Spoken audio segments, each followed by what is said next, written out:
Stop saying I have nothing to hide because it has nothing to do about privacy. Secrecy and privacy are not the same thing anymore. A lot of people are working online saying, well, I don't care what people do with my data. I'm not doing anything negative. They can look at me. No one cares about that. And you shouldn't care about that anymore either. What they're actually doing now is collecting your data and using it to ascertain what kind of risk you are, what to sell you, and how much to charge you. And as dynamic pricing starts to increase more, you're going to be charged more for daily things, not just car insurance, not just life insurance, but the more data you give to all these different companies freely, the more they're going to use that and weaponize it against you to charge you more and then take your money, your time, and your effort. And if that's something you're willing to part with so easily, then stop watching now. But if you're a little concerned about what's going on, then welcome to Legitimate Cybersecurity. My name is Frank Downs, and I'm here with Dr. Dustin Brewer. And we thought we would do an episode specifically this week because it's International Privacy Day this week. In fact, as of recording, it's tomorrow, January 28th. And we decided to talk about data privacy with all of you because data privacy is something that's super boring, but it's also something you should take care of. It's like brushing your teeth. If you don't brush your teeth, they'll fall out. If you don't take care of your data, people will take it and use it against you. So thanks again, Dustin. I'm glad that we were able to make time for this. The first thing I want to talk about here is everyone is talking about, well, I have nothing to hide, right? People can watch me. We talked about work computer usage last week where people said, I'll Yeah. just use my work computer. I'm not trying to hide anything from my company. It doesn't matter. None of this matters. The assumption here is that you think people want to know what you're doing when they don't. In a lot of cases, people just want metrics about you, metadata on your life. And they're using this information in pretty dramatic ways to kind of act as an unseen hand to guide you in your day to day. Because let's be honest, if certain things cost more, you're maybe less likely to take part in them. And if certain things cost less, then maybe you're likely to deal with that and go with those. I've got this whole silly ass theory, Dustin, about why TVs are so cheap now, but the cost of living has gone up because the cheaper you make TVs, the bigger the TV people will buy. And one, maybe it'll keep them distracted. And two, you can advertise more stuff to them. And now, in this day Bigger and age stuff. where you can have targeted ads specifically based off a person's metadata, I mean, we're all kind of at a loss here, right? What do you think about what the environment's turned into as far as data privacy and data availability of individuals? Yeah, I know we got such a an interesting response, I think, on Instagram from that clip of us talking about don't use your computer, your work computer to do personal stuff.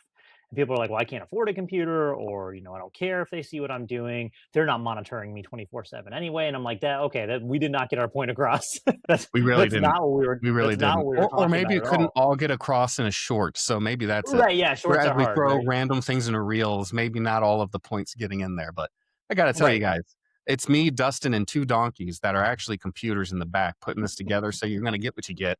And Yep. I'm going to put maybe a little more effort at some points into this. Once we start making money off of it, right? And then we I'd will just like it convince to you all to not buy cost bigger money TVs. anymore, Dustin. It can just stop costing money and I'd be happy. But yeah, Right. sure. No, fair enough. Fair enough. And so, with that response, though, I mean, this brings up these great, points about data privacy. Is that and this falls on us to be the educators about, because people are like, so what if they have my data? Like, why would I care? When we were talking about the using your professional computer for home use or whatever it is, it was more along the line. We did kind of phrase it around the lines of, if something happens, and again, not necessarily like if an incident happens, but you didn't even cause the incident, but your computer was involved with it, then it's your computer with all of the data and all of the accounts that you logged into that gets to go into an investigation, which means that you sometimes have to hand things over from your personal email or from wherever, right? Just depending on how the investigation goes. So that's, I don't want to say it's a fringe thing, but it's probably less common It or is a less. real thing. Yeah, it is a real thing. It's less important, not less important, less. It's more likely that you're to focus. It's more important to focus on the data privacy part of this. And people are like, well, I have nothing to hide. I don't care if Amazon has all my information. I don't care if they're listening in on every once in a while. But to go right back to your introduction point, like, this still is an issue because it's not about necessarily your privacy as it is. They're mapping your mind. They're mapping your habits. They're mapping how they can change your mind and change your habits. And that's an issue. That should be something that should put a light bulb off in everybody's head to say, okay, that's why I need to pay attention to this. That's why I need to vote for people who are going to, put legislation forward to to ensure privacy for us. That's why we need to have regulations for these big data mining companies to say you can't steal people's personal data. It's not about what you're worried about being caught doing. It's about ensuring that a machine is not going to be manipulating you to do something that you would not have otherwise done. I I What do you I think? agree. I That's a agree. lot. No, no, no. I agree with you on that because it's taken a lot of jumps, leaps and bounds to get here, right? What was it? 10 or 11 years ago, people like to use the example of Target, right? And not the Target hack, but what Target was one of the forerunners specifically in this type of targeting for their clients. And the example that comes up a lot, at least in cyber circles, that maybe people have not heard about, is there was one gentleman who was online and at Target, and he would go both to Target in person and he would shop Target online. And he kept getting all these suggestions for things like baby formula, looking for diapers, things like that. And he's like, stop sending me stuff. Stop sending me these coupons. Stop giving me these recommendations. My kids are all grown up. I don't need this. I don't know what's going on. Right. Come to find out, it was his daughter using the computer and she was pregnant Mm, and was scared, right? yes. And that was what people used to be concerned about. Oh no, if I use the same computer, then maybe someone will find out. But it has gotten so much better since then. And it sounds rather kind of, it does sound conspiracy theory esque because if you think about what they're doing now, right? It would sound like a conspiracy theory back in the day. Like they'd talk about it like Minority Report and things like that. But let's give Right. you kind of an example. I want to walk people through an example in this instance. This is how your data is being used. And we'll start at one point, we'll go through like the average person's day, right? You get online, you go and the examples I'm going to use are either what has been done, what is being done, and I might go with what can be done, but we don't even need to necessarily go there because, hey, there's already a lot of This is concern. enough. But let's say, This should be right? enough. Let's say you have, okay, first and foremost, I'm going to go basic and get more sophisticated and scary as we go along. You wake up in the morning and you realize you're out of toothpaste and you search for toothpaste on Amazon. We all know Amazon will give you a lot of recommendations for toothpaste. If you have some integration with Facebook on your phone or you haven't blocked everything, maybe on Facebook, now you start seeing ads for toothpaste and whatnot. Seems pretty innocuous, right? At the same time, you leave your house around, say, 9 o'clock, prime traffic hour, right? Rush hour. And you get in your car and you drive to work. You're running a little late and you go a little quicker and you get to work. Well, now you have the data from your car. Your car can be your biggest vulnerability in this case, right? Because we've talked about this before, but a lot of companies, and GM just got in a lot of trouble with this because GM said they weren't doing it and it was proved in court that they were. This data then goes to a broker that then sells your information to car insurance companies who use this to craft a profile on you to determine how much they're going to charge for you. And if you're speeding, they're going to try and charge you maybe a little bit more of a premium there because you're a bigger risk in their mind. This has backfired spectacularly in the past because we had examples where people had their trackers on their phone while they were riding roller coasters. And then they'd get these huge premium increases, and it would take them a ton of research to find out why, because company just doesn't feel like it's not going to tell you why in the increase in premium, but they're going to find. He found out that because he was on a roller coaster, the company thought that he was driving a car over 60 miles per hour through pedestrians. And that was a big, understandably, if that was what was really happening, a huge risk. So then Yeah. you get to work and you've got these two data collection points, right? As you go throughout the day with work, ideally not doing this on your work computer, right? You're searching, you're using different apps. You're checking on Facebook, you're doing Instagram, maybe some of you are still doing TikTok, things along those lines. Each time you're using these applications, more information is being pulled from you. Remember, as we've said more than once, if you're not paying, you are the product. And also, sometimes when you're paying, you're still the product. That's Case in right. point, there being with the car, right? You paid for that car. You may own it outright. They're still treating you like a product. Hmm. But then you go throughout your day, you pick up some groceries, maybe you use Instacart. Then Instacart knows what kind of food you like, what kind of things you want. Maybe next time, maybe they are selling, and certain companies do collect this to identify what kind of groceries are being sold in specific areas. Again, it's not just what's being marketed to you, but then the prices increase too. What type of device are you using? Are you searching for flights on your MacBook, we know for a fact that Kayak will increase the price of the tickets if they think that you are on a Macintosh. And they will then, I said Macintosh like it's the 80s, right? On a Mac. Yeah, And they'll give Macintosh. you more expensive prices compared to if you logged on with a PC. If you logged on with a Linux system, they know you don't really actually travel. They know that you're Or stuck in have your money. base. Yeah, or have money, right? But then all of this comes together to create what are becoming these digital twins, right? Online. And organizations and companies are using this to do many things. They want to give you, if they can charge you more, they want to know that. And they'll reference these in order to charge you more money. If they want, if you want to buy a cert, if you want to do something, they can determine what kind of risk you are based off the information that's there. These data brokers are pretty much amalgamizing all of the information that you're giving to these different companies to create profiles on you, because then that profile is of value to the companies that provide you services and goods. So as these things are being built, it still takes the whole idea of I'm not doing anything wrong and throws it out the window. Ignorance and assumption of innocence is not a reason to go through life without any kind of privacy, because it doesn't matter. Even your day-to-day actions will be weaponized against you. And it's not something that is on the fringes. It's not science fiction. It's not Minority Report, although then we'll go even further. Now that if you have Ring cameras, all that information, not all of it, because there's certain you have the ability to turn it off, goes to Flock AI. And for those of you who are not familiar with Flock AI is another data collection service and database that has cameras around the world monitoring license plates and faces and everything else. And now, ICE, Immigrations and Customs Enforcement, and Border Patrol also access that to try to quote unquote find illegal aliens. They also find you as well, because now we have a data set being used by the federal government that they can then use for whatever purposes. But it's not just the federal government, it is also these companies. So as these collection services grow, all these aggregation services grow, they're becoming more unified, centralized, and more cognitive in their ability to profile you.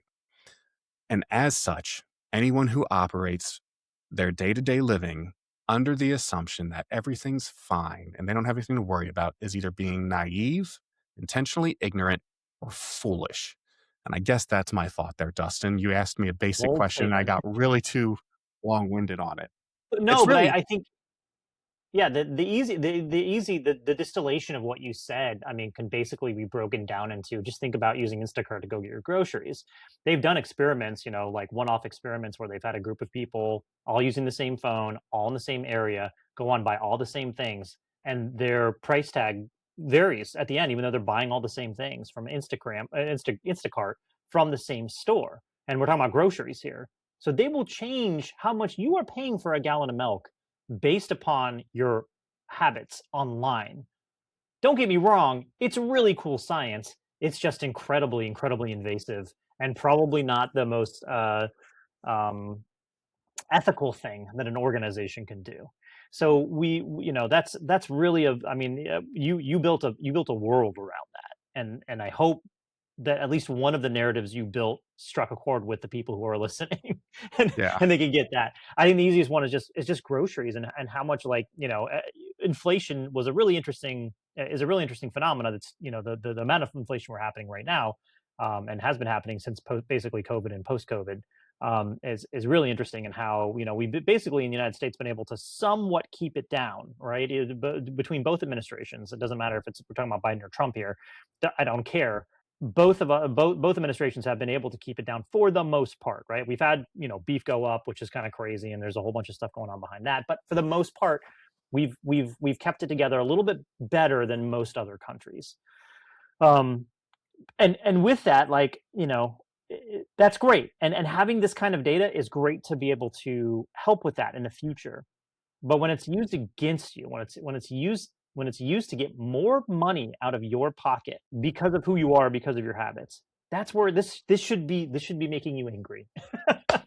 This should be making you angry as far as data privacy goes. and it's frustrating because I think people don't understand. I know that I gave a lot of examples there, but I think they don't understand the level of depth that these organizations and companies go to and I'm talking specifically about the brokers, because it's just a matter of them aligning their specific data sets and understanding and gaining access to the data sets that are available. And it's one of the reasons a lot of people get concerned about Palantir with what they're doing, because they're openly Oh yeah. working with the federal government, and which I guess is better than secretly working with the federal government. Yeah. But They're probably doing both, to be fair. no kidding. But I don't think people understand. It's so easy to look past it. The example I'll use is Roomba. Right now, Roomba is in bankruptcy, which that's also a concern. So let's put a pin on that one, because I'm going to come right back around to it. But these Roomba robots, these Roomba vacuums, a lot of these vacuums now have LiDAR and do room mapping, which is amazing. It's great. It's very convenient Yes. for if you have to vacuum. I don't like to vacuum. Who likes to vacuum, right? So having this little robot go around and map your room and vacuum appropriately, getting all the nooks and crannies, it's fantastic. But that means it's also collecting a lot of data about your rooms. And if you've Mhm. looked at the app, you see, hey, I've got a nice little heat map on my phone of my room. Well, where do you think that heat map lives? It lives in a server that Roomba controls, right? And this presents a concern for privacy for a lot of individuals. Even if Roomba didn't do anything and just decided that it wasn't going to sell that information or share that information, it would be still a little concerning, because if a hacker ever exploits it, then it has a bunch of information to share, right?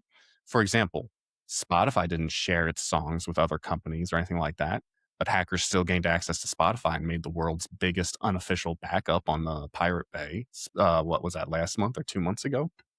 So but that's not the case, right? When Amazon saw the actual opportunity in this case and wanted to buy Roomba for a lot of different reasons, but one of which, you can now think of how valuable that information is. You're not just selling to these houses. You now know what these houses look like on the inside. You now know where furniture is placed of all these different customers and clients. So now that Roomba, right, I'm coming back to the pin I put in, is going through bankruptcy, who's going to help them? Who's going to buy them? What's going to happen to that data set? And it's concerning because the same thing happened with 23andMe, right? That was owned by Google for a while. And then, suddenly it's bankrupt and it's on its own. And now new people are buying it. And what's happening to all that data? Now, again, you and I talked about this a couple episodes ago.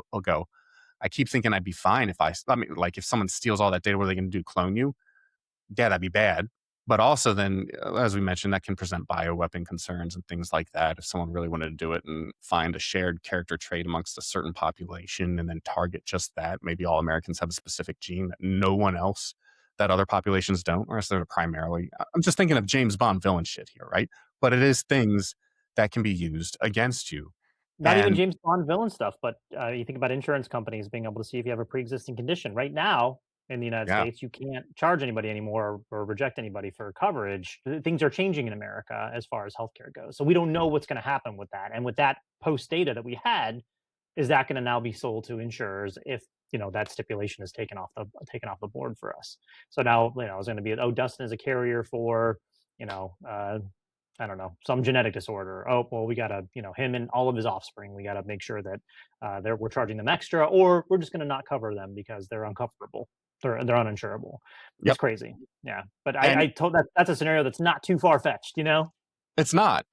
And, it is something that, given and consider the pace of legislation, for example. We've talked about this again before too. GDPR is great for Europeans, but a lot of Hmm. people who listen to the show or watch it are not Europeans. And there's very little protections out there for a lot of people. In prep for our discussion today, one of the things I brought along with me was, we all know about the big data brokers that are sketchy, right? LexisNexis is one of them. And that was the one that was involved with the GM, the General Motors suit that then became a big deal and had the judge strike down, I think it was FTC. There's also weird ones out there too. And I didn't know about some of these. So I just want to get your opinion on them, Dustin. Hmm. And I'm going to start with my favorite. I did not know there's the return police. It's called the Retail Equation is the name of the company. And what they track your return behavior at different retail stores like Home Depot, Best Buy, and Sephora. These are just three that are with them. And they generate a risk score based on your returns. And if you return too many items, even with or without receipts at any of these different stores, they tell the stores pay for this information so they can ban you. So it's like, you're clearly returning too much stuff. You can't shop here anymore. And I don't know what that limit is, but that seems to then place some stress on the buyer to be like, okay, maybe this isn't exactly what I'm looking for, but do I keep it because I don't want to get on a list? I don't know. I That's a don't know. tough one. I don't know. Yeah, I don't know if that's okay or not. I definitely know that there are people out there who abuse this capability. Personally know people who abuse like Costco and Walmart's return policy. Right? It's like return it, no questions. No receipt needed. Like that kind of, and they're just like, yeah, I just like I just take it back and get a brand new one. Like it's like why like years after like so I do know that but to a data privacy standpoint it still doesn't give you the right to kind of I guess it's okay for a single store to monitor that if it's like one customer who keeps doing it sure like if they're breaking some kind of policy but if there's no policy for it then or if your policy is we'll take anything back like a Costco or Yeah, Walmart then why are you even tracking it like why do you and care exactly, and I guarantee you the return policies are not consistent across all of these different stores. On top of it, right so if without that consistency there, how can you really build that baseline when the permission is there? I agree with you. It's like Um, it's like unlimited data, you know? It's like unlimited data. Well, for 5 gigabytes, and then that we're one gonna drives me you'll nuts. still That one get drives it, me. but then we're gonna throttle you. But also if you go even 10 gigabytes, then we're just gonna have to cut you off. And it's like, okay, so it's not unlimited. It's like, what are you talking about? Stop using words that mean something uh, in the inverse of what you're doing. Like if it's Also, not unlimited, just say it's not unlimited. Also, I hate who's that. buying these basic plans? Who's buying these basic cell phone plans? They like you've got Mint Mobile and Boost Mobile out there. They're like, well, for only $15, you can have a whole gigabyte for the month. Yeah. Who's using that? Who is People who effectively have using Wi-Fi that? and stay at home a lot. I Yeah, well, guess that would I be my don't guess. know. Yeah, Yeah. but if your phone disconnects from the Wi-Fi even a little bit, you can go through a gig fast on accident. Like you got to have a Yes, lot of that's very confidence in your true. ability to not use data. And I feel Yep. like the people they're targeting for this don't really know how data works so great. So like Right. who Could who be. nobody can use like 1 to 5 gigs a month. And I'm sure someone's going to come back and be like, well, actually, I use 1 to 5 gigs. I'm Yeah. glad you're Amish. Get off the internet. You're not allowed to be watching this show. Get off. I'm going to tell your Ordnung or Zebediah. Get Anyway, the next one I want to talk about, we've mentioned briefly before now, but I want your thoughts on it because I've learned more about this probably in the last 4 months. I didn't know the extent to which they worked, and it's flock safety. They have cameras, monitoring devices throughout and there's a website that you can go to, by the way, and see where people are building up maps of where they see these cameras, these flock cameras at. But they're tracking physical locations of your car and they sell license plate reading cameras to police. They also drive around in cars and take photos of all the different license plates. And then they make a huge database of it. They then sell this information to police, HOAs, and repo people, right? Repo companies. And they build a database of where your car's been seen, where it might be at, and they make this heat map basically of your likely location that they sell to the whoever wants it, basically, right? But if you're serving papers, I guess that's one good way to make sure the court gets papers delivered. I don't know. I don't know how I feel about that one.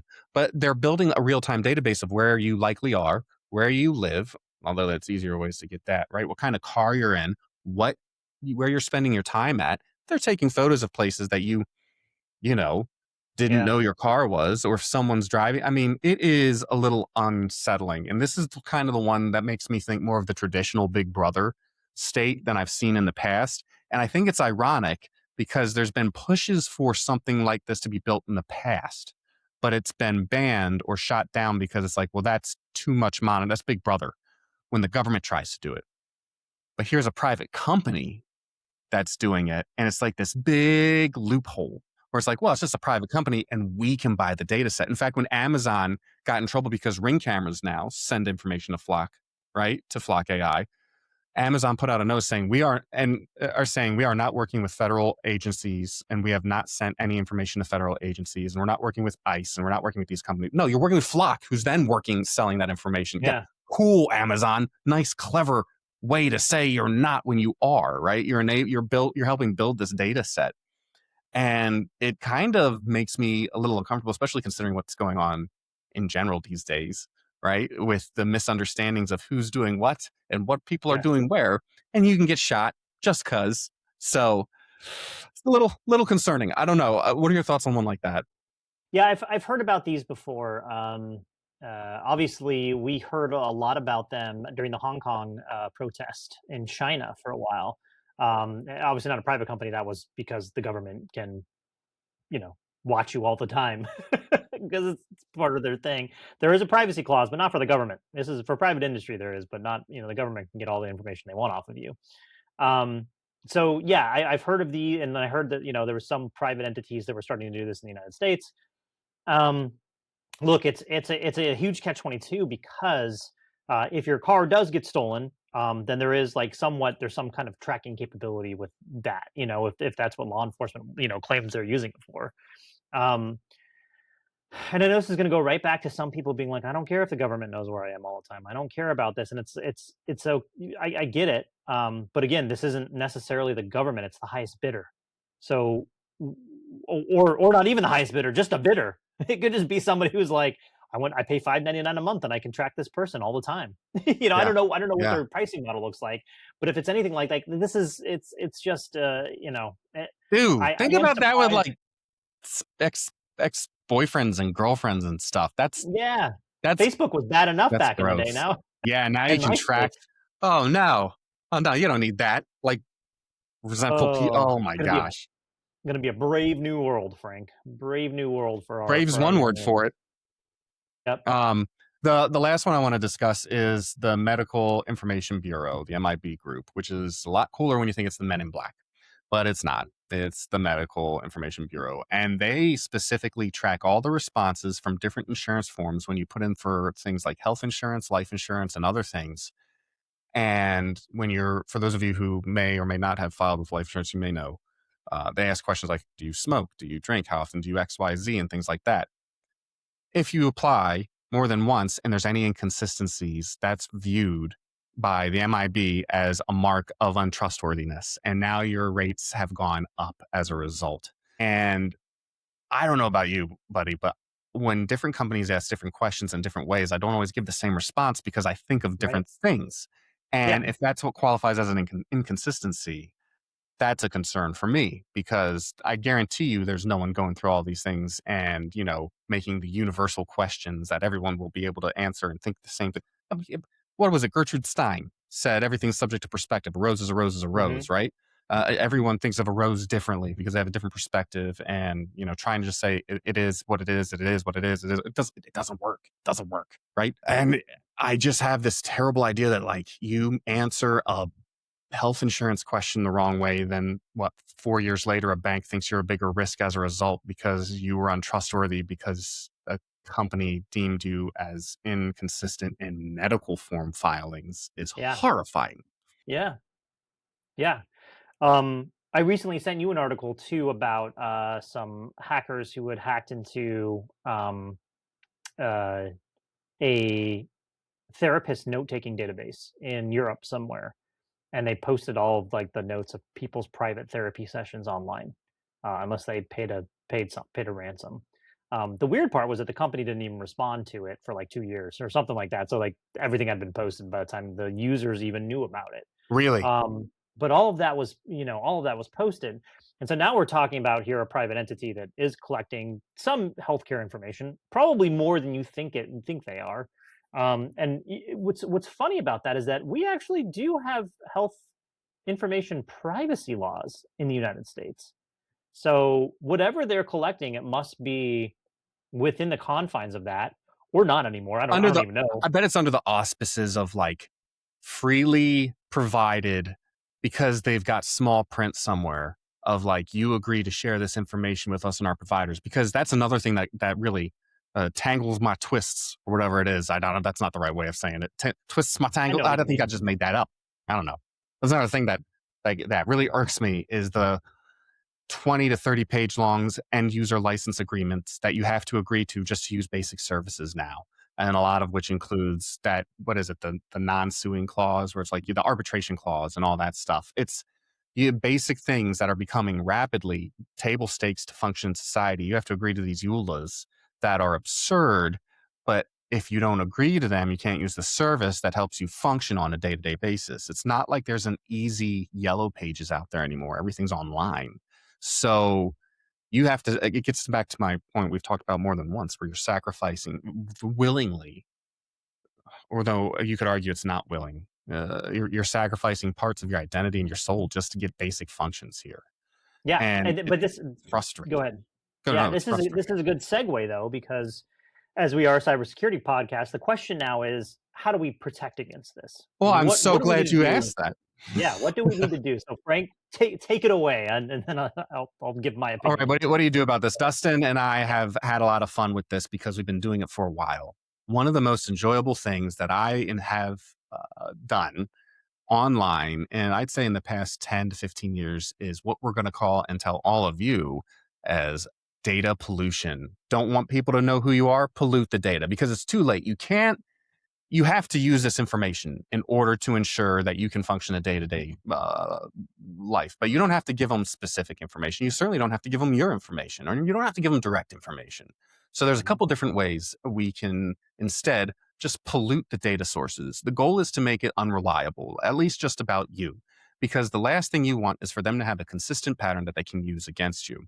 And there's a couple different ways to do this. And we're going to talk about first, denial, and then two, the pollution. So first, let's talk about denial. What are the ways, what are the basic, and we're going to keep it at a high level here. There's a lot of different ways to deny your information to a lot of different people to include deeper context, but we're going to try not nerd out too much so that everyone can use it. And I'd say, Dustin, if anyone were to come to me today and say, what is the one, I want to do two things for funsies.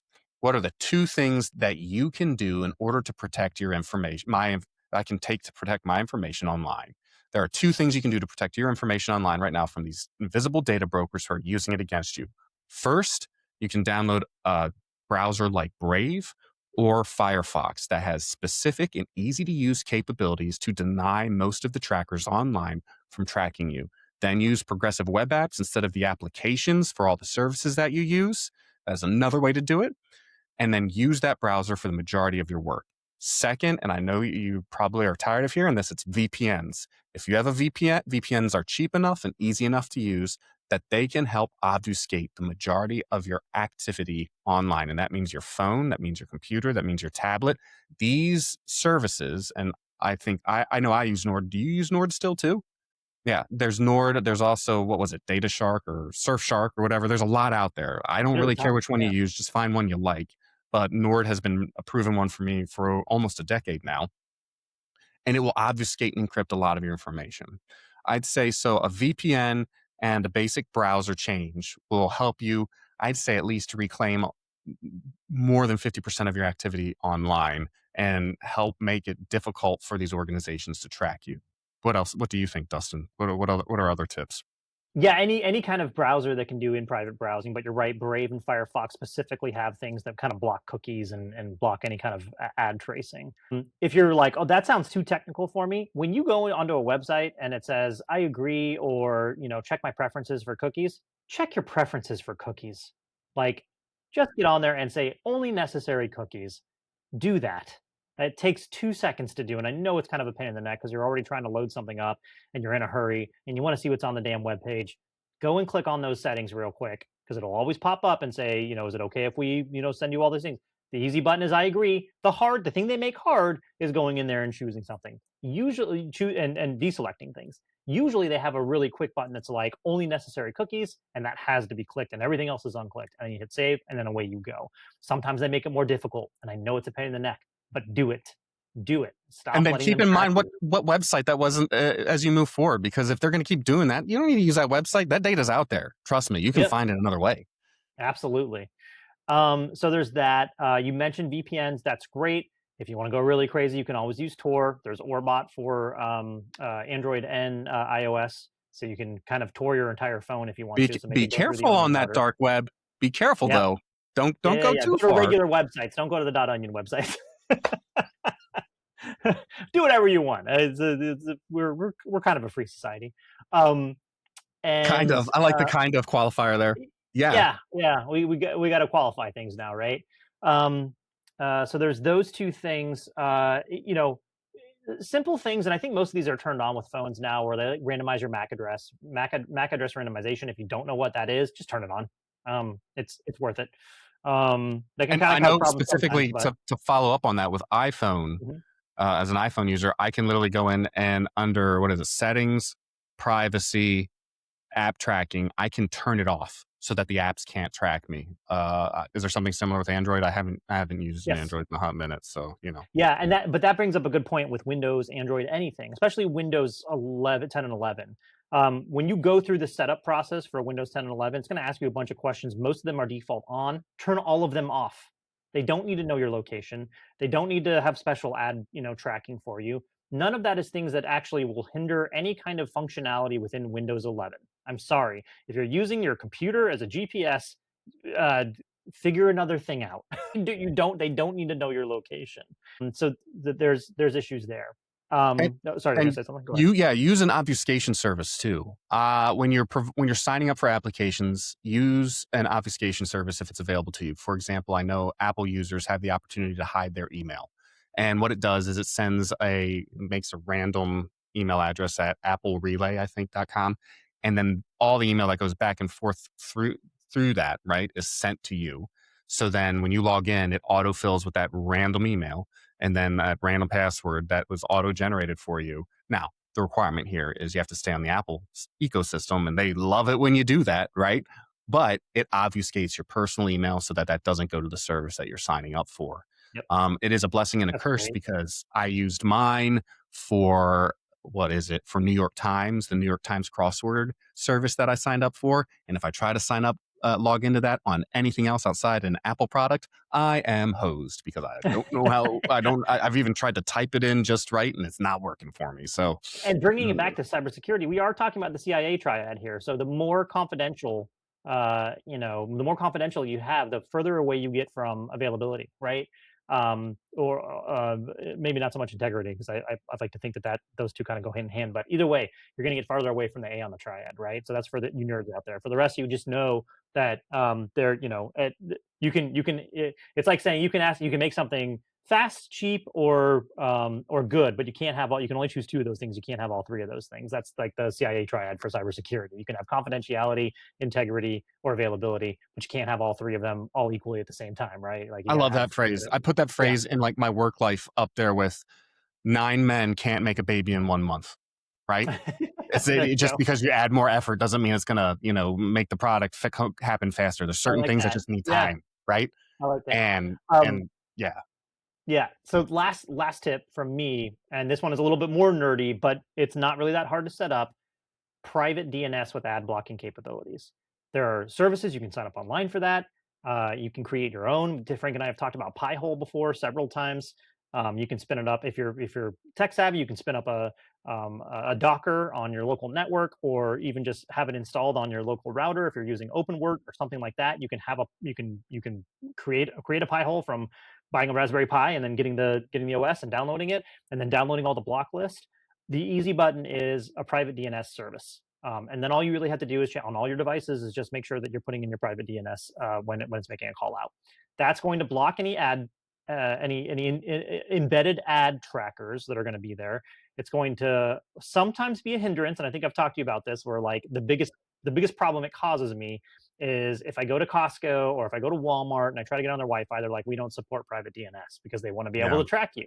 The other thing that it doesn't work very well with is if you do a Google search and you click on the first couple of things, which are sponsored results, it it won't will be fail. applicable. Yeah, Yeah. because it was like, well, it'll be like Oh, this is blocked Twitter. because With yeah, mine, I noticed with Twitter, whenever I click a link out of Twitter, it just fails, which I'm fine there with you that. go. I'm And fine with then that. and then Twitter don't need to profit off me. the last thing is those ridiculously long, like when you look up a recipe for something, but they have to tell you like their life story about it before, like, my grandmother used to make this bread in 1922. She lived a long and healthy life. And then they go through like, you just And want the just bread like that recipe. bread she made back then, it's dead. She's dead too. Sorry. Anyway, aside from making fun of people with loved ones who have passed on, that is a pain. It's a huge pain in the ass. Like I have Or to turn bread off that's my been private eaten. DNS to be able to look at a recipe, which is I think kind of ridiculous, but I get it. That's how they make their money. Anyway, that's my last tidbit of information for how to stop these trackers from tracking you as much. There's I also private companies you can pay, by the way, and give your power of attorney to go such and as Delete request Me that or you're Incogni, there you also go. That not will sponsors, but yeah, they're not they sponsors. exist. I used one as well, and I can't remember the name of it now. Shoot, I'll have to look it I up. think it was Incogni when you told me about it. Was it Maybe it not was. Incogni? Yeah. Maybe it was, but either way, so you give them your power of attorney. You have the right to ask these data collectors, most of them, to remove your data. So this company will go find any data out there from these data collectors, send the request to them, delete your data out of their database, ensure that it's gone, and then move on to the next company. And so it's somewhat expensive, but it is automated. So it is like you basically just sign this paper, you give them all your personal information, they go out, find all the information, find the data brokers, tell the data brokers to delete it, and then confirm that it's been deleted. And if you consider the time and effort that it would take you to do it yourself, it is much cheaper because some of these Yes, require that's paper very true. requests Yeah, sent in the mail. Like, no joke. You have to send them a physical letter. And considering how expensive postage has become these days, I don't even, yeah. You know, bro, buying a thing, a book of stamps, it's so expensive now. I mean, yeah, you have to, and the only option they give you is forever stamps because otherwise they know you're not going to do the math to figure out like, oh, it's 18 cents to send it 12 kilometers, so therefore I can just use these stamps that no one ain't nobody got time for that. No one's going to do that. yep, yep, One more thing I would note is you said the easiest way was to do all this, or you could just buy a Mesh-tastic node and not contribute to the open internet at all and only text strangers like it's the old time ham radio because you're going over 900 megahertz. And if you're wondering how I've spent part of my nights where I couldn't sleep and what I've been researching, now you know. Uh, yeah. They're for all those of you who over are not familiar, Etsy. that's a Yeah, decentralized network of 900 megahertz radios across the country that you can use to communicate in case of I guess, event. But it's also not monitored and all encrypted. So if you want to get real off the beaten path, go for that. Uh, I don't recommend it for no, new users. Let me put it that right. way. Especially considering not only will it be, let's say, technically difficult to set up, the people you'll find out there don't have normal discussions. Right. That's correct. I do like the top and bottom of the horseshoe. You and I've had this conversation before because there's like the political horseshoe of Yeah. like, what my Yeah. favorite thing though is that when I was really into gardening, and you would have the bottom of the horseshoe. So you would have the hippie people living off grid, just like, oh, the food from the earth is free. And then you would have the other side of the horseshoe of the preppers who were like, doomsday's coming, we're all gonna die, so you gotta grow your own food. But they would host things together. It was like these two just completely like opposite types of personalities, but they would like do shows together. They would talk about plants together. It was just this kind of amazing like coming together of two parties who usually would have nothing to talk about with And each other. then But if Doomsday did ever happen, the only other people that would be allowed into that compound would be those hippies. And that's how you would that's right. ensure that a diverse perspective would contribute into keep going into the end times. So, yeah, that's how it works, Anyway, Dustin. The circle of but life but those as are we the process. and right, and those are both of those would definitely be the type of people to use the Mesh-tastic network. By the way, on Etsy, that always comes up for me is like buying those mesh networks things, and I'm like, On I kind of Etsy? do want to try it. Yeah, They're on selling them on Etsy. Etsy? That's for like That's what I glitter. get. That's what I thought, but I think because I look for like Raspberry Pi, like custom Raspberry Pi cases on there and stuff like that. They're like, oh, okay, you like electronics. The other thing they Etsy have on sells Etsy, which is those. really, yeah, the other thing that's interesting is that Etsy has Doomsday computers where it's like you get this like hardened, like physically hardened computer that has a download of like Wikipedia on it and like physician's desk reference and like all these things so that when the internet goes down, you have your own private little computer with an internet on it. They kind And of charge a lot of money for it. I think it's kind of expensive. you can still be woke because Wikipedia is woke.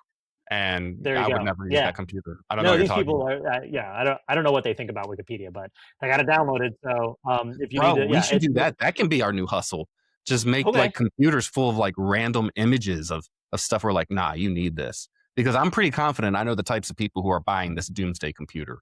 And I'm pretty certain that they do not know the let's say cost to expense ratio for these types of things. So yeah, we got a new flim flam scam. There we go. I'm fairly sure that these are overpriced on Etsy, by the way. I I think they're guarantee kind you, of already everything doing on it. Etsy is overpriced. I mean, don't get me wrong, Etsy's got its uses from time to time, and I do like Etsy. I thought it was for like custom shirts where I wanted to make them, or my anniversary is coming up, and there's always a bunch of nice ladies on there that are like, I wish my husband would do this for me and make this, but I'll make it for you, and you can give it to your wife. And I'm like, look, Kat, It's the constellations when the children were born on this poster. Thanks, Etsy. Right Yeah, now, apparently, they can help me set up a mesh network to talk with strangers across the U.S. So they I'm can. on board more now. And I'm going to go off on Etsy for a second here too, because it has just turned into a big drop shipping factory, basically. Like Yeah, I don't like everybody, that. everything I've ordered for the past like 5 orders have all been drop shipped, except for plants. I have been ordering strawberry plants from the roots, and it comes from a place in Georgia. They do a great job. I wish I knew their name. I would give them a plug right now, but I can't remember the name. Anyway, other than that, most of the things that I've gotten off of Etsy have been drop shipped because they come straight from China, and I'm like, okay, the return is from China. Yeah, which I'm not necessarily against drop shipping. Okay, so I want to put that out there. I'm fine buying things from China. I am the Sure, no, casual. yeah, I'm a casual Temu user, yes, not with my actual email address because I use fine, that obfuscation service I told everyone about. yeah, And I've gotten things from Temu, like very basic things like water guns and stuff like that. But when you're on Etsy and you're pretending to be some like artisanal Annie out right, of like Illinois who's like, I made these with my hands and so forth, when the only thing you made with your yeah, hands was keyboard typing to send that's me stuff right. from Fenyang out in Szechuan, I don't Yep. know. I feel a little misled. That's the issue I have is because I actually got my daughter's Halloween costume and it was like knitted, and I was like, oh, this lady like makes That these actually sounds cool. costumes. What was It's it great. of? She's really into Super Kitties. You know Super Cool. Kitties on Yeah, I Disney. like Super Kitties. Yeah, she was really. I think she's kind of growing out of it. Maybe she'll get back to it. Anyway, so I got her like a Super Kitties, and it was like knitted and everything. It came from China. It wasn't knitted by this lady. It was knitted by somebody in China. Like, which again, I don't mind, but it was sold to me as this like this is I make these. These are for blah blah blah. Like that wasn't the case at all. So Etsy has just become this, and now Pinterest. Have you heard about the Pinterest people being all upset? So now Pinterest people are all I upset feel because like they've been upset for a while and have reasons that not many people care about. Like, I mean, but this is I know because 4 people everything's that used AI now. Pinterest in like 2010. But please Yeah, continue. no, this is because everything's AI now. So like it'll be like, oh, here's my garden in my backyard, but it's all AI generated, and they're like, well, you can't really. This isn't even real. This is fake. And so now Pinterest people are getting all upset.